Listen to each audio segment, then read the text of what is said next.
यशोमती मैया के नंद लाला। कौन है आप? मुझे आपसे भय लग रहा है। आप मेरे भैया नहीं हो सकते। सही कहा तूने। जो मेरे विनाश को जन्म दे उस कुल घातिनी से मेरा कोई संबंध नहीं। महाराज, रक्त के संबंध क्रोध की अग्नि में मत झुलसाइए। जिस बहन को आपने बचपन से आज तक इतना प्रेम दिया, क्या वो आपके विरुद्ध किसी षड्यंत्र में सहायक हो सकती है? भला हमारी संतान आपका विनाश क्यों करेगी? अपनी नवविवाहित बहन पर कृपा कीजिए महाराज। अपने पुरुषार्थ से आपने कितने असुरों को युद्ध में पराजित किया है। आज वो सब दरबारी बनकर आपकी सेवा करते हैं। हे महापराक्रमी कंस, यदि वो मायावी असुर आपको हानि नहीं पहुंचा पाए तो ये आपकी बहन आपका क्या बिगाड़ सकती है? दया कीजिए महाराज, दया कीजिए। आप बीच में मत पड़िए कुंवर जी। सुना नहीं क्या? इसकी 8वीं संतान मेरा वध करेगी। जब मां ही नहीं बचेगी तो 8वीं संतान के जन्म का तो प्रश्न ही नहीं उठता। यदि ऐसा है तो आप मुझे मार दीजिए। जब मैं ही जीवित नहीं रहूंगा तो देवकी की संतान होने की संभावना ही समाप्त हो जाएगी। अपने बहनोई की हत्या का पाप मैं नहीं कर सकता। और बहन की हत्या का पाप कर सकते हैं? जिसे जीवन भर प्रेम दिया है उसके प्राण लेने का अधिकार है मुझे। प्रिय भैया, यदि आपको इस विषय में इतना संदेह है तो आप हमारी 8वीं संतान के प्राण ले लीजिएगा। बल्कि 8वीं संतान ही क्यों, उसका जन्म होने तक हमारी सभी संतानों का वध आप स्वयं अपने हाथों से कर लीजिए। स्वामी! हे मथुराधिपति, मेरी पत्नी को प्राण दान दे दीजिए। मैं महाराज शूरसेन का पुत्र वसुदेव आपको वचन देता हूं, अपनी 8 संतानों को जन्म देते ही स्वयं आपके सामने प्रस्तुत करूंगा। अपनी 8 संतानों को जन्म लेते ही स्वयं आपके सामने प्रस्तुत करूंगा।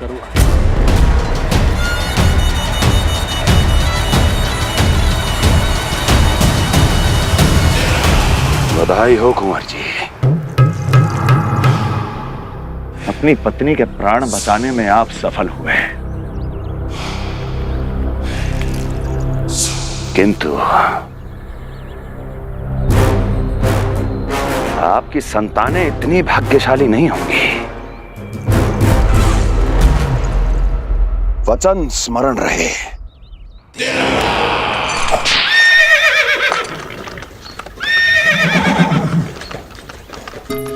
इस तरह रक्त की प्यासी कंस की तलवार की छाया में देवकी और वसुदेव का वैवाहिक जीवन प्रारंभ हुआ।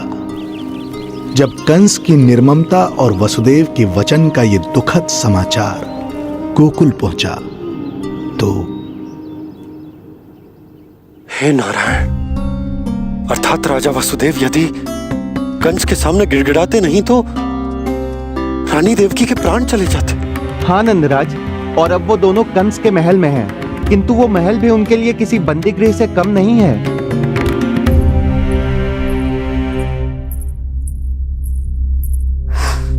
एक भाई अपनी बहन के साथ ऐसा करने की सोच भी कैसे सकता है?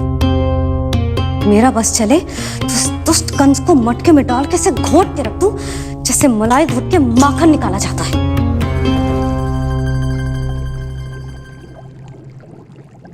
ना, माखन ना, जे कंस तो कीड़ा है। इसे तो पटक पटक के ऐसे मारना चाहिए जैसे कीड़ा निकालने के लिए धान के गट्ठर को पटका जाता है।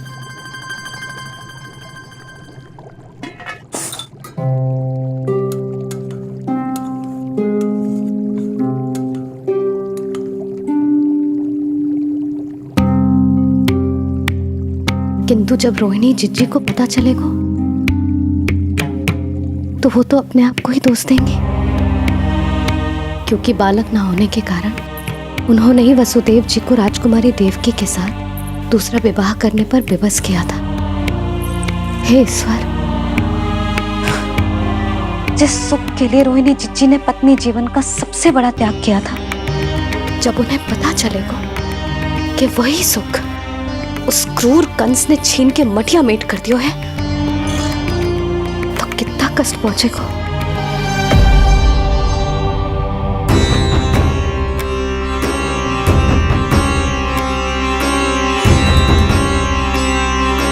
रोहिणी जिज्जी,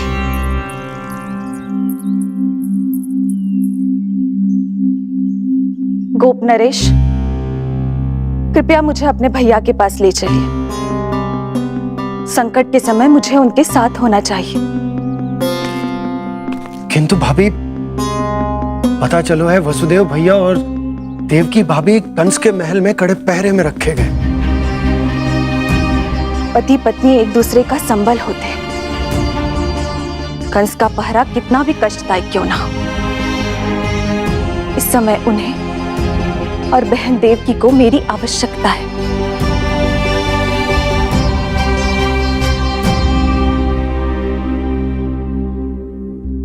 ये मेरी व्यवस्था है। ये यादव कुलदीपक होकर भी आपको इस महल में बंदियों की तरह रहना पड़ रहा है, और मैं कुछ कर भी नहीं पा रही। काश आपने मुझसे विवाह ही ना किया होता। तो क्या मैं अपने भाग्य से भाग पाता देवकी? पूर्व जन्म के कर्मों के फलस्वरूप जो हमारी नियति में लिखा है वो तो हमें भोगना ही है। श्री हरि क्या करते हैं, कब और क्यों करते हैं, ये दुख हमारे जीवन में किस उद्देश्य से आए हैं, इन रहस्यों का पता लगा पाना हम मानवों के लिए संभव नहीं है देवकी।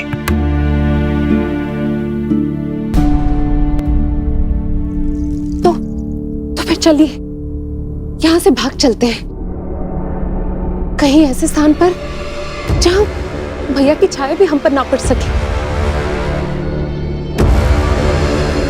नहीं प्रिय, कंस के गुप्तचरों की दृष्टि हम पर अवश्य होगी, और मैं ऐसा कोई कार्य नहीं कर सकता जिससे तुम्हारे जीवन पर कोई संकट आए। और मैंने उन्हें अपनी सभी संतानों को सौंपने का वचन भी दिया है। अपना वचन मेरे लिए प्राणों से भी अधिक महत्वपूर्ण है देवकी।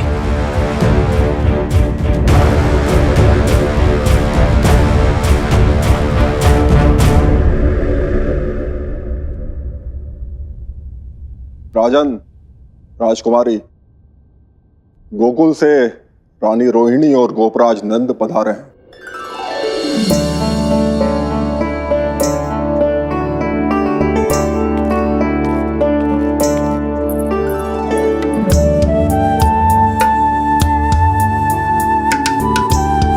स्वामी,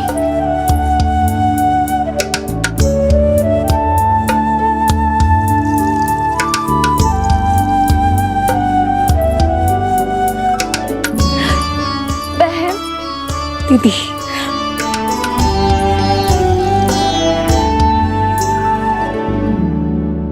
भाई नंद, जो आप हमारे लिए कर रहे हैं उसके लिए धन्यवाद शब्द बहुत छोटा है। मैं अपने भाग्य को स्वीकार कर चुका हूं। यदि यही श्री नारायण की इच्छा है तो यही सही।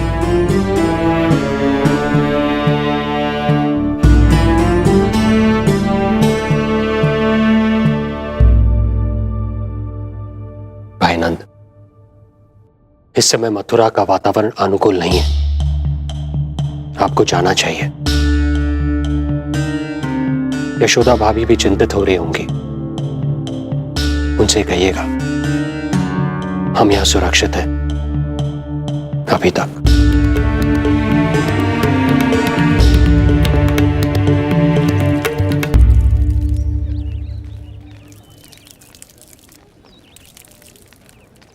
वसुदेव भैया का भाग्य पर भरोसा देख वे अपनी संतानों को कंस को अवश्य सौंपेंगे। हे ईश्वर, इतना कठोर वचन, जब इसे निभाने का कठिन समय आएगा तो कैसा अनुभव करेंगे वे? उनका हृदय तो चकनाचूर हो जाएगा।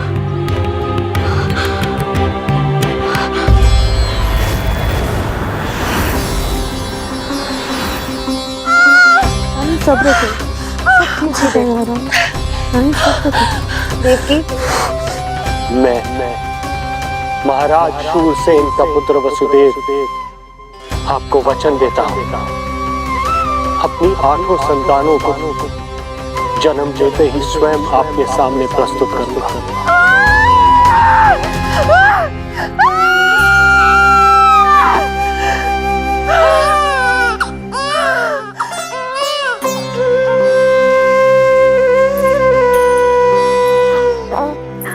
बधाई हो स्वामी, आपको पुत्र रत्न प्राप्त हुआ है।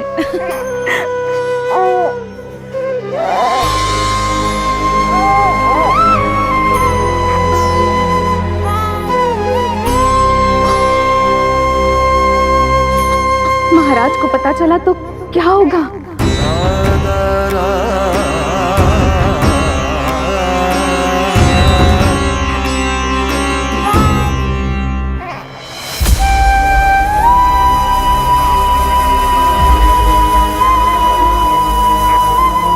अपने पुत्र को इन हाथों में थामना। कितने वर्षों से इस पल की प्रतीक्षा कर रहा था मैं, और आज जब यह पल आया है, मेरी आंखों में दुख के आंसू हैं। एक पिता जब प्रथम बार अपनी संतान को गोद में उठाता है तो सबसे पहले यह सोचता है कि उसे क्या नाम दूं, उसका सुनहरा भविष्य कैसे सुनिश्चित करे। किंतु मैं वो भाग्यहीन पिता हूं जो अपने पुत्र का भविष्य मृत्यु के अंधकार में डुबोने जा रहा है। मैं इसे नाम देकर क्या करूंगा?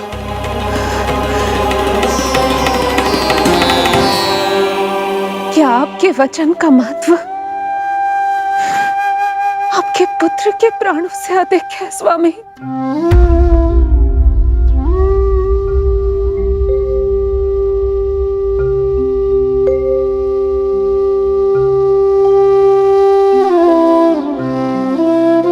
श्री नारायण का दूसरा नाम सत्य होता है देवकी। तुम ही कहो, मैं श्री नारायण से विमुख कैसे हो जाऊं?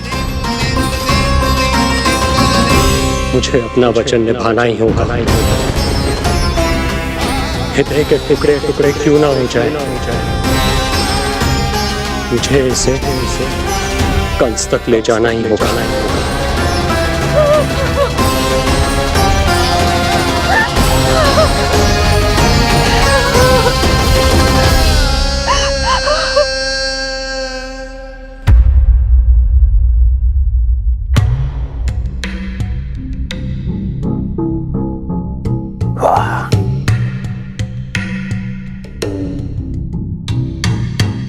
इतना स्वादिष्ट भोजन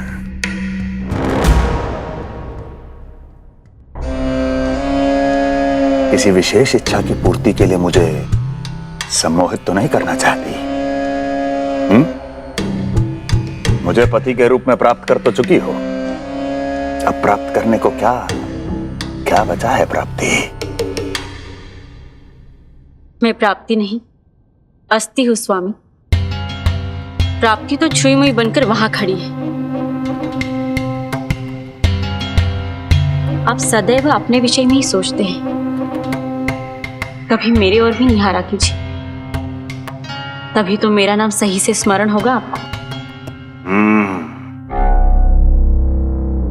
मैं अपने विषय में ही सोचता हूं, तभी तो 10 दिशाओं में मेरे नाम का डंका बजता है, मेरे साम्राज्य का विस्तार होता है, तभी तो मेरा अस्तित्व है।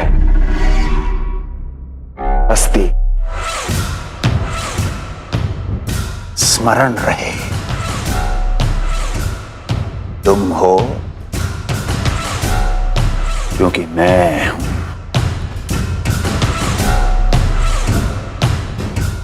वन में यदि सिंह न हो तो उसके आश्रिति पर गीदड़ भी आक्रमण कर देते हैं। सिंह कभी अपने शत्रु को एक क्षण भी जीवित नहीं छोड़ता महाराज। आपने तो छोड़ दिया देवकी को। सिंह नहीं, आप वो गाय हैं जो अपनी कसाई से अथाह प्रेम करती है।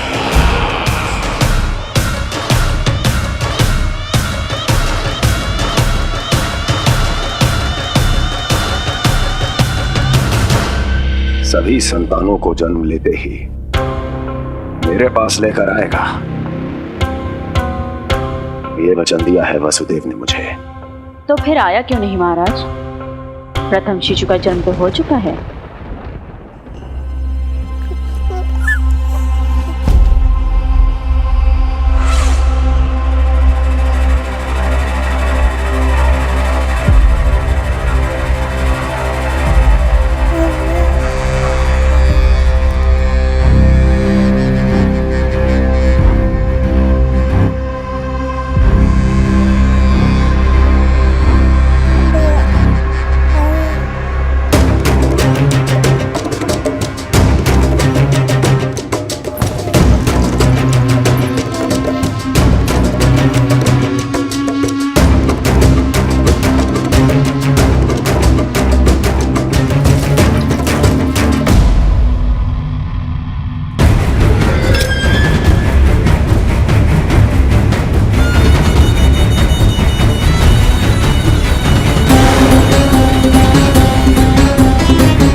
कुल के यादव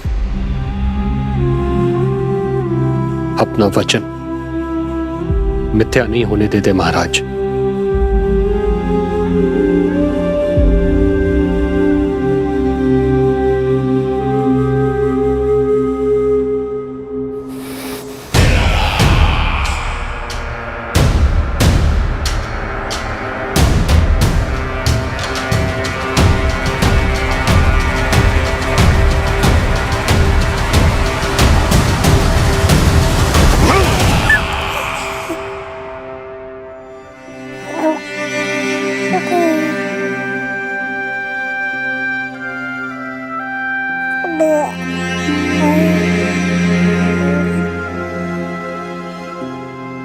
ये देवकी का पुत्र है, मेरी बहन जो मुझे प्रिय हुआ करती थी, उसका प्रथम पुत्र है ये, मेरा प्रथम भांजा।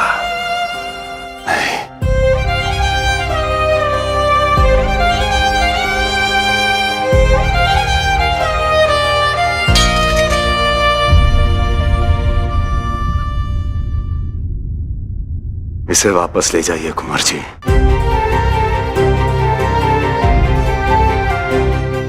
देवकी की प्रथम संतान से मुझे कोई संकट नहीं।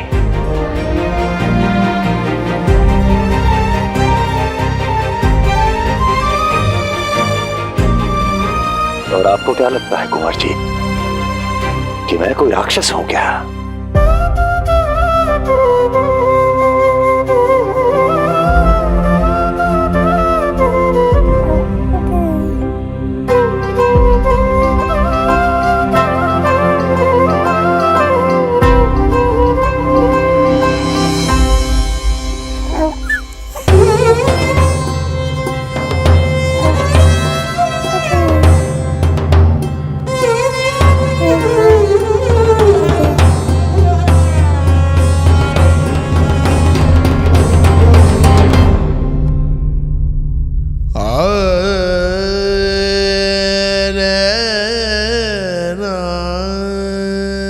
तो उसे अपनी गोद पे भी नहीं उठा पाई थी दीदी।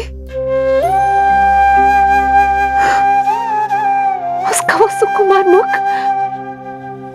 मेरी स्मृति से जा ही नहीं रहा। वो मधुर रुदन अभी तक मेरे कानों में गूंज रहा है। मैं तुम्हारी पीड़ा का अनुमान लगा सकती हूँ देवकी। मैंने उसे जन्म नहीं दिया था, फिर भी मेरे कान अभी तक उसके रुदन की ध्वनि सुन रहे हैं। क्योंकि ये अपनी माओ को पुकार रहा है। तुम्हारे भैया ने हमारे पुत्र को प्राणदान दे दिया देवकी।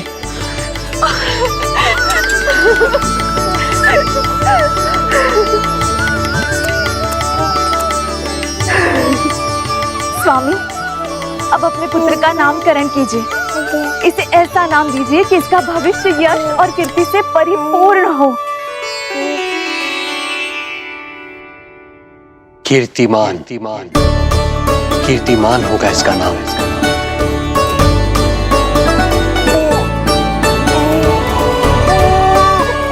कीर्तिमान।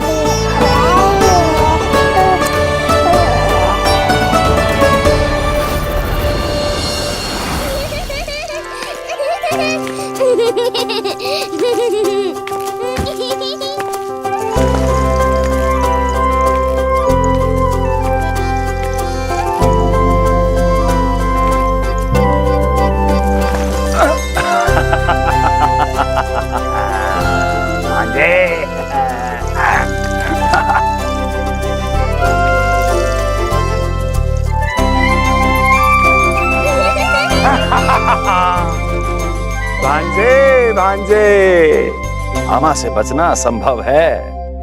मामा जी, आपकी भुजाओं में कितना बल है, मुझे पीड़ा हो रही है। मेरा दूसरा हाथ पकड़ लीजिए। तुझे पीड़ा हो रही है? ये ले।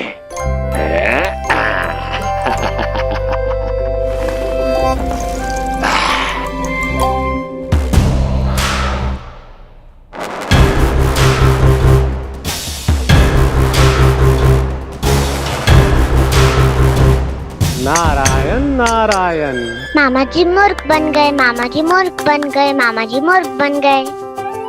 इतना दुस्साहस! जा खेल। अब मामा जो है देवर्षि के साथ मंत्रणा करेंगे। जा खेल।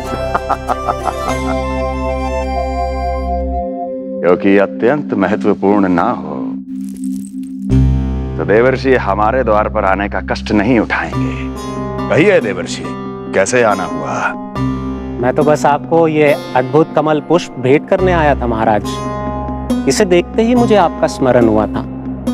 मानो ये मुझे पुकार कर कह रहा हो, मुझे महाराज कंस के पास ले चलिए।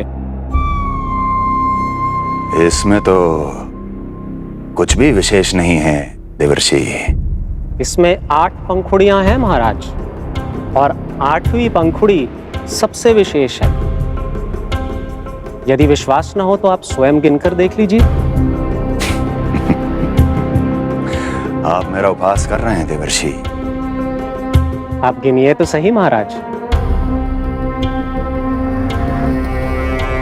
1 2 3 4 5 6 7 8। क्या आप निश्चित रूप से कह सकते हैं कि यही 8वीं पंखुड़ी है? विचार कीजिए महाराज। क्या आप बिना किसी शंका के कह सकते हैं कि कौन सी पंखुड़ी पहली है और कौन सी 8वीं? क्या आप पूर्ण विश्वास के साथ कह सकते हैं कि कौन प्रथम है और कौन अंतिम? फिर चाहे वो पंखुड़ी हो या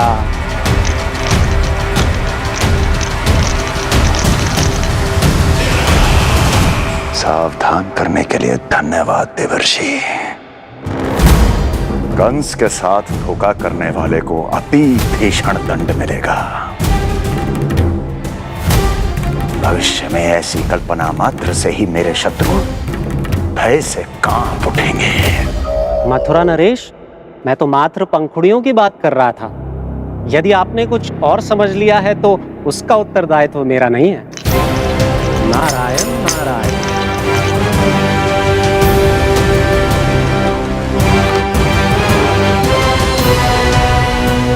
विचार कीजिए महाराज। क्या आप बिना किसी शंका के कह सकते हैं कि कौन सी पंखुड़ी पहली है और कौन सी आठवीं? क्या आप पूर्ण विश्वास के साथ कह सकते हैं कि कौन प्रथम है और कौन अंतिम? फिर चाहे वो पंखुड़ी हो या... मामा जी मोर बन गए, मामा जी मोर बन गए, मामा जी मोर बन गए, मामा जी मोर बन गए।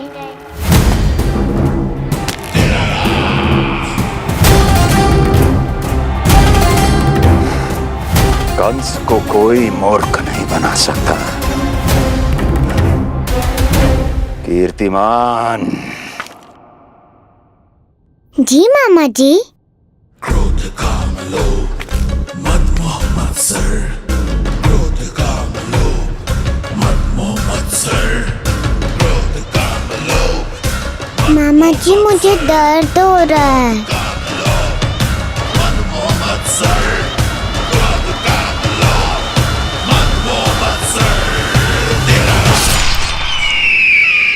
स्वामी, ये कीर्तिमान के लिए कैसा लग रहा है?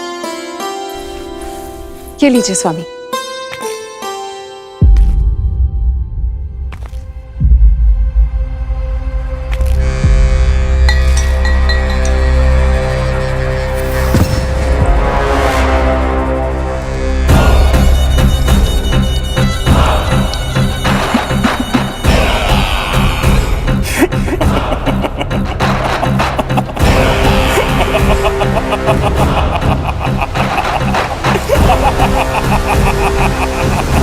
नेत्रों के सामने अपनी संतान की हत्या होते हुए देखना कितना पीड़ादायक रहा होगा ये दृश्य। किंतु प्रभु, यदि देवर्षि नारद कंस के हृदय में संदेह का बीज न बोते तो कंस ऐसा कभी नहीं करता। तो फिर उसे उकसाए ही क्यों देवर्षि ने? आप भूल गए देवराज, समस्त संसार में जो भी होता है मेरी इच्छा अनुसार ही होता है। यही प्रश्न नारद ने भी मुझसे पूछा था।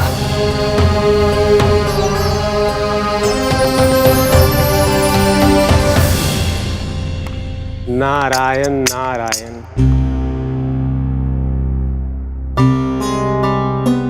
छोटे से बालक की इतनी निर्मम हत्या और माध्यम बना मैं। प्रभु, ये कैसी लीला है आपकी? अभी तो देवकी की 5 और संतानों की हत्या होना शेष है नारद। अब से कंस शिशुओं के जन्म लेते ही उनकी हत्या कर देगा। यदि जन्म के तुरंत बाद ही मृत्यु होनी है तो जन्म का लाभ ही क्या है प्रभु? यही विधि का विधान है नारद। कीर्तिमान और शेष 5 बच्चे श्रापग्रस्त हैं। जन्म के कर्मों के अनुसार अल्पायु होना उनकी नियति है।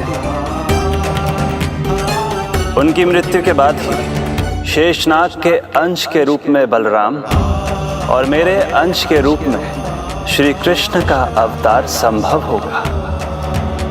नारायण नारायण।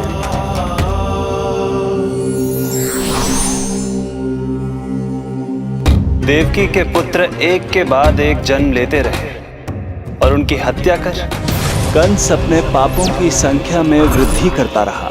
नहीं, मत मारो मेरा पुत्र,